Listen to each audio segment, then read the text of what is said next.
चांदी की कीमत बढ़ने का सिलसिला जारी है। क्यों बढ़ रहे हैं दाम, हमारे सहयोगी विश्व मोहन जुड़ चुके हैं। विश्व मोहन, बताएं किस तरह के ट्रेंड्स नजर आ रहे हैं गोल्ड और सिल्वर में।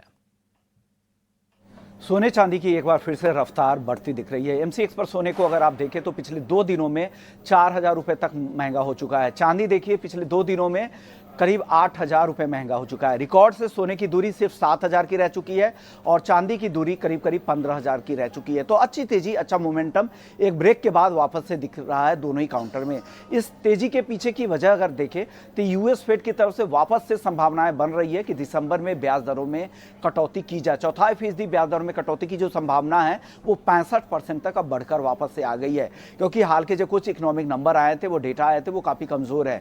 कंज्यूमर सेंटीमेंट इंडेक्स अगर आप देखें तो 3.5 साल के निचले स्तरों पर है।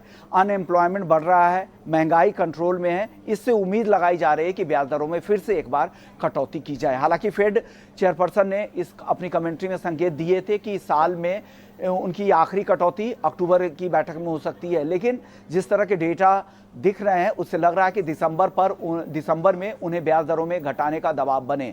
साथ ही शटडाउन को लेकर यहां पर वोटिंग चल रही है और इससे लग रहा है कि शटडाउन खत्म हो सकता है यूएस में। हालांकि वो सोने चांदी के लिए नेगेटिव हो सकता है, लेकिन उसके बाद की जो स्थिति होगी, जो नए डेटा जारी होने शुरू हो जाएंगे, सरकारी आंकड़े आने शुरू हो जाएंगे, वो अगर कमजोर दिखते हैं तो फेड पर दबाव बनेगा कि वो ब्याज दरें घटाए। तो ये सारे फैक्टर है जो सोने चांदी को सपोर्ट कर रहे हैं।